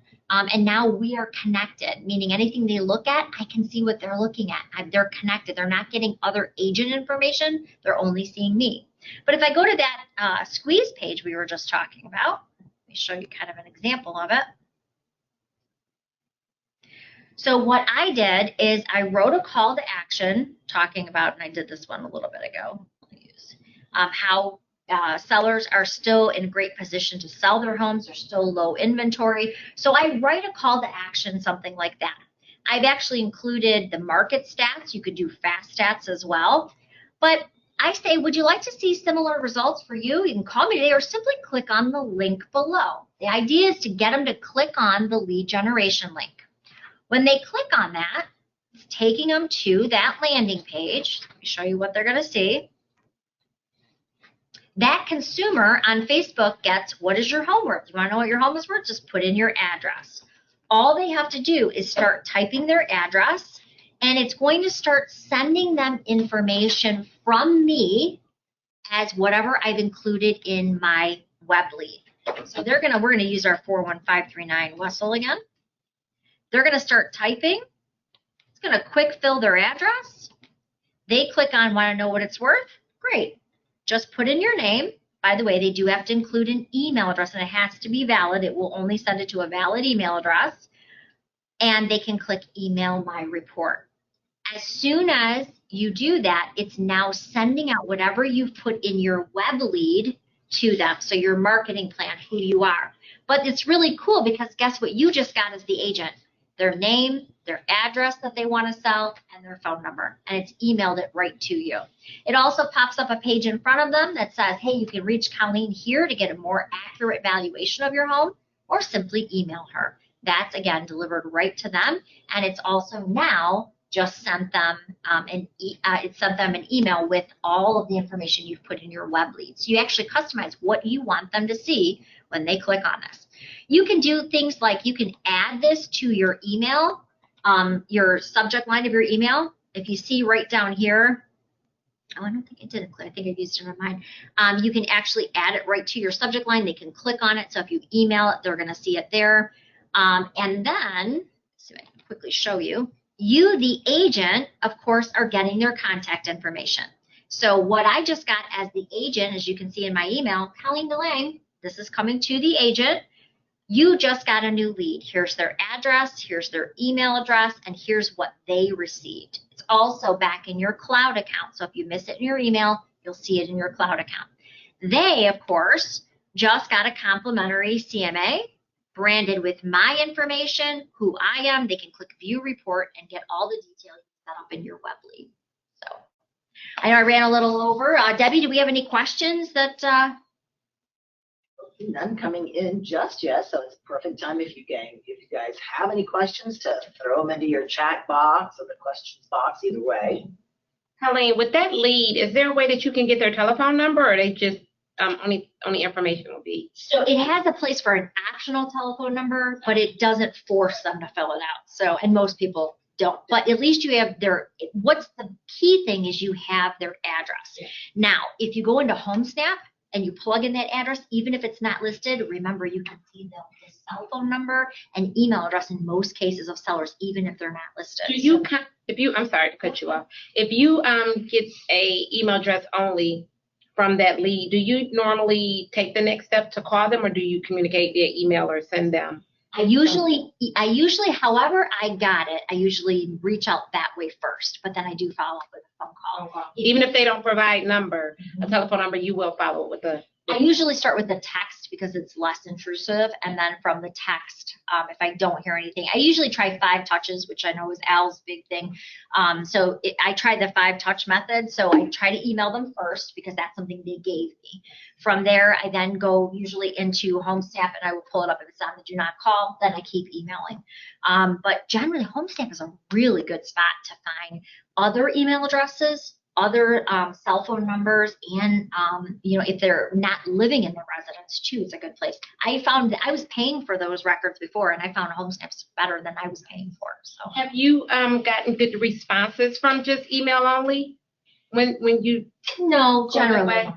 I would say the best responses I get are via text because you're not encroaching on them. They can answer when they're ready. I know that it's easier to create a dialogue, I think, that way, but that's just been my question. Any questions from online? Yes, Nicole. Is there a class to teach how to set up the web lead? Mm-hmm. So good question. Not so much a class. It's pretty much what we did for the CMA using that template portion. So let me show you that. Yeah, I think we kind of covered it a little bit there. But basically, once you're in your Cloud CMA account, I would go, and what I did is I just create a sample CMA. I'll show you. That's kind of the easiest way. That way, if you ever want to change it, you just go right back to your sample and you can kind of change it there. Should be a cheat sheet on that. Double check. So let's say we set up a sample on your own home. You could even do that, but you want to call it web lead. That's really the key. When you go in, you can click on edit. Customize is where you're setting up what you want them to see. You obviously want to see about your company, your experience, maybe your resume, things that you're putting together. But all you're going to do is you're going to pick what you want to be sent out to them. So let's say I wanted it to be just my company, my contact, whatever I want it to be. I'm going to go to template. And all I'm going to do is I'm going to save this template and name it web lead. That's the key. Whatever you name web lead is what's going to be sent to them. So whatever you put in that web lead, that's the goal. So what you're going to do is you're going to set up your web template the way you want it to be with your resume. You're going to go to save as template. You're going to call it web lead. And you're going to hit save. Once you do that, that's what it's looking for. When it's searching what to send them, it looks for your web lead and it says, okay, this is what you've set up. That's what's going to go out. So whatever you save in that web lead, that's what's going to be disseminated. Now, some people tell me, Colleen, I don't like that it's automatic. I want to follow up personally.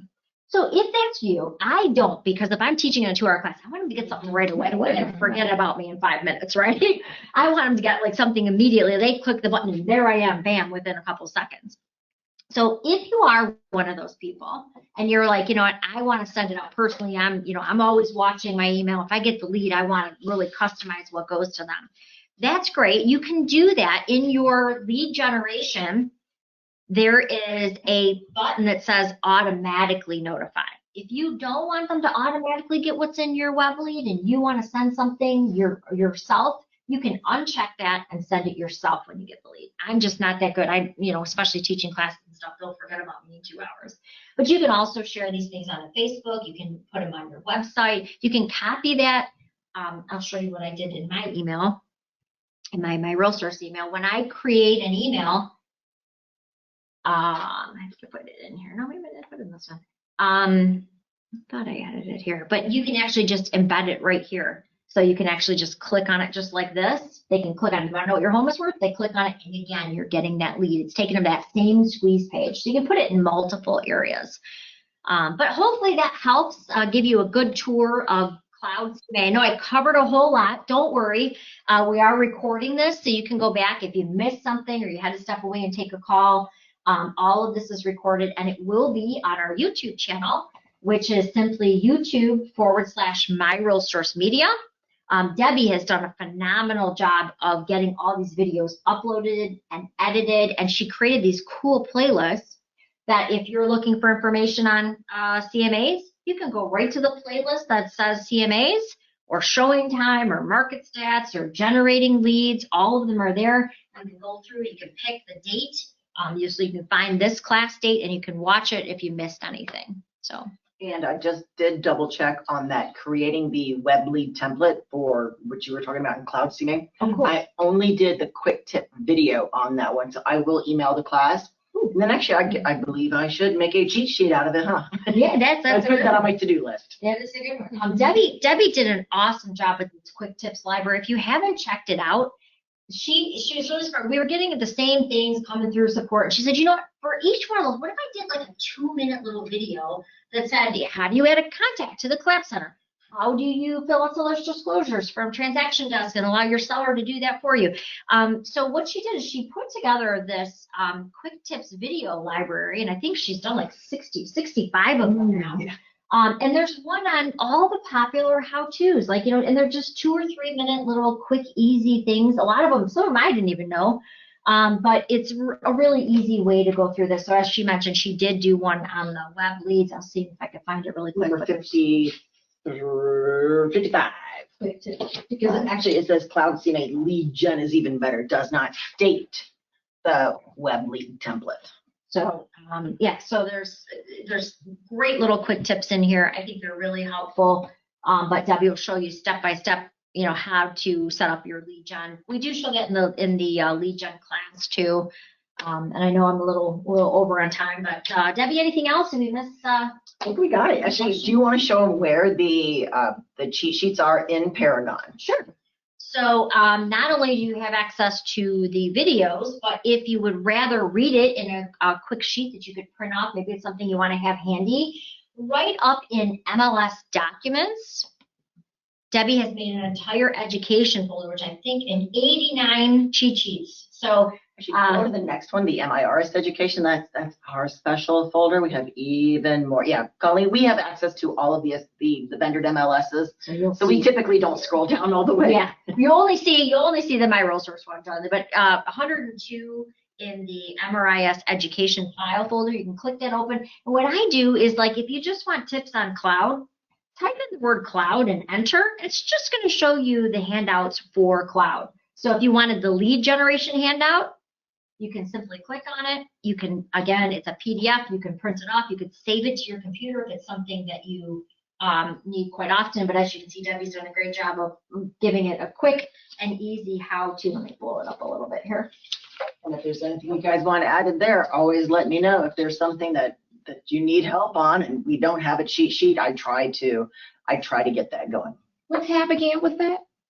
What was that? What tab? It's if you go to in Paragon, it's going to be It's not a tab. It's all the way up at the top near your login. So right next to your name at the very top. Above preferences. Yes, above the preferences tab. yeah, it's way at the top. It kind of does blend in. Yeah, because it's so It does far at blend the in. top. Yeah. Nobody looks up there. That's like finding the power search. Yeah, Oh, exactly. it's all the way up there. So there's your So right up MLS here. documents right there. Look right at I know. Yeah. See? No, Right up here at the I look top. right at it. And then it's the MIRS education. I remember that. Okay. MLS document. Yeah. Because the other associations and their MLSs don't have all the tools that we do, so we try not to rub it in their face that they don't have this particular product. So that's why. So MRIS education, and then in that little line, just type in the product. So if you're looking for help on transaction desk, type in transaction desk, it'll pop right up. Authentisign, cloud, whatever it happens to be. So, all right. Well, thank you everybody online for joining us. Thanks for being part of our virtual hybrid classroom. So I think it was pretty good. This is only like our third, I think, class, right? In our Our virtual first successful one.